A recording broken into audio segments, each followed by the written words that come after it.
तो जोहार दोस्तों, मैं मंटू मुर्मू और आप लोग देख रहे हैं संथाल कम्युनिटी डिस्कशन।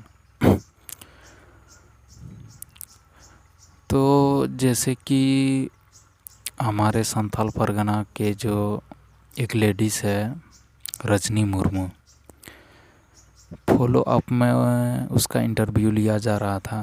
तो उससे पूछा गया कि बीजेपी को झारखंड में हार का सामना क्यों करना पड़ा, तो वो अपना बयान देते हैं। तो वही बात मैं इस चैनल के माध्यम से आप लोगों को बताना चाहता हूँ कि इस तरह का बयान वो दिए हैं। जो एक रियलिटी है वो रियलिटी को मैं बताने का प्रयास कर रहा हूँ। जिस तरह फॉलो अप में रजनी मुर्मू ने अपना बयान दे रही थी, वो झारखंड प्रदेश के बारे में बता रही थी कि यहाँ का जो डेमोग्राफी बदला है, या बीजेपी के द्वारा जो बोला जा रहा है कि बांग्लादेशी घुसपैठी है, झारखंड में घुसपैठ हैं। और रजनी मुर्मू का कहना है कि बांग्लादेश घुसपैठी यहाँ पे नहीं है। तो इसी के बारे में मैं कहना चाहूँगा कि रजनी मुर्मू संथाल परगना में रहते हैं, लेकिन वो क्षेत्र का भ्रमण नहीं करते हैं, इसलिए वो उसको मालूम नहीं है या जानबूझ के वो अनजान बन रही है, ये तो वही बता सकती है। क्योंकि पूरे संथाल परगना के जितने भी संथाल लोग हैं, सभी लोग को मालूम है कि एक बड़ी तादाद पे, बड़ी जनसंख्या में हमारे झारखंड प्रदेश का जो क्षेत्र है संथाल परगना, उस संथाल परगना क्षेत्र में बड़ी तादाद में, बड़ी जनसंख्या में वो लोग का अभी दबदबाव या निवास है।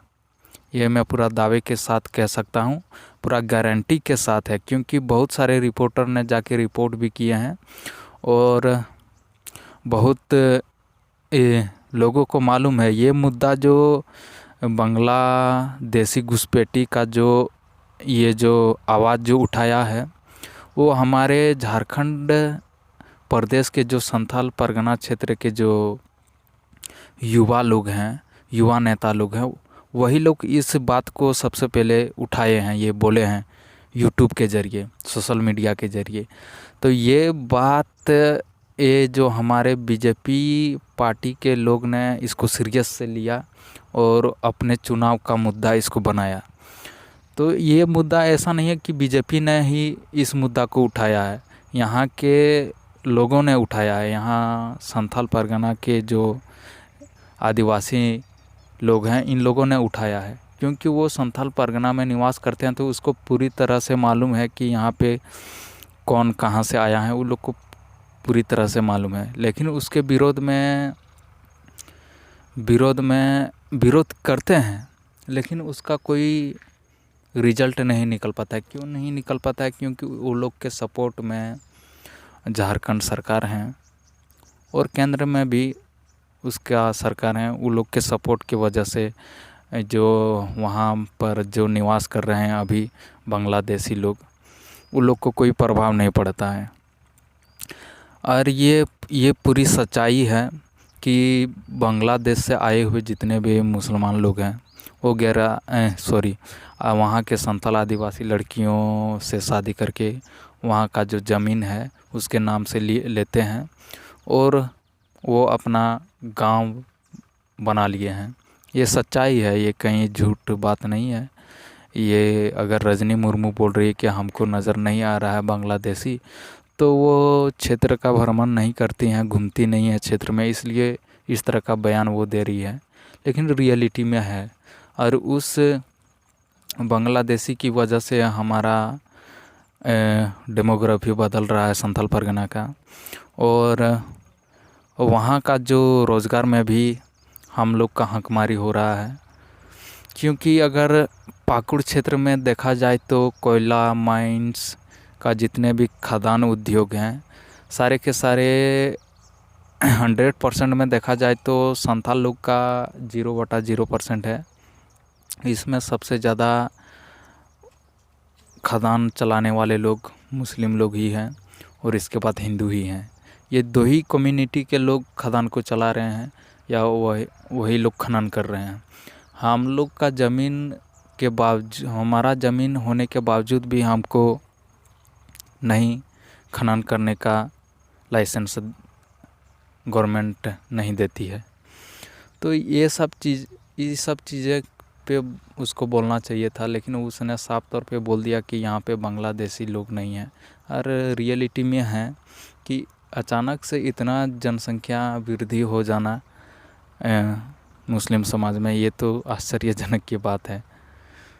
तो ये रजनी मुर्मू, वो इससे साफ जाहिर होता है कि रजनी मुर्मू एक मुस्लिम के हितैषी की बात करते हैं। वो भले उसका सरनेम मुर्मू है, लेकिन मेरे नज़र में वो आदिवासी महिला नहीं हो सकती। अगर आदिवासी महिला होती तो इस तरह का बयान या बातें नहीं बोलती वो।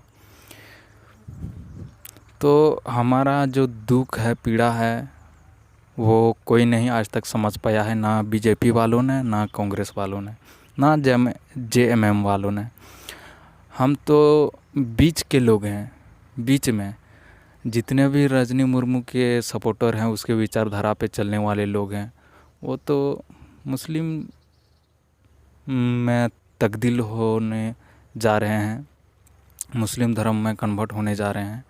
और हेमंत सोरेन को भी हमने बहुत बार देखा है मस्जिदों में जाते हुए। तो वो भी, हेमंत सोरेन भी एक तरह से आप कह सकते हैं कि वो भी एक मुस्लिम के हितैषी हैं। उन लोगों की ही बात ज़्यादा करते हैं, उन लोगों की ही चर्चा ज़्यादा करते हैं। तो JMM जो पार्टी है, वो उसको सिर्फ आदिवासियों का वोट से मतलब है, उसका अस्तित्व, उसको कैसे रोज़गार मिले, उससे उसको कोई मतलब नहीं है। और रही बात बीजेपी चाहती है हमारे इस भारत देश में हमारे हिंदू लोग ही हर जगह पे छाए हुए रहे। तो हमारे तीनों पार्टी से कोई उम्मीद नहीं है कि ये लोग हमारे लिए कुछ करेंगे। तो हमारे समाज के लोगों को यही मैं संदेश देना चाहूँगा कि हम लोग चौथा विकल्प चुनना चाहिए, क्योंकि बीजेपी भी हमारे हित के लिए नहीं काम करेगी, ना कांग्रेस करेगी, ना JMM करेगी। हम लोग को एक अलग पार्टी बनाना चाहिए। अगर झारखंड के आदिवासियों को झारखंड में रहना है तो, अगर नहीं रहना है तो भाई सब कोई अपने अपने घरों में तेल लगा के सो जाइए, चुपचाप रहिए, देखते रहिए क्या हो रहा है। इतना ही मैं कहना चाहूँगा। यहीं पे अपना वीडियो समाप्त करता हूँ। जोहार।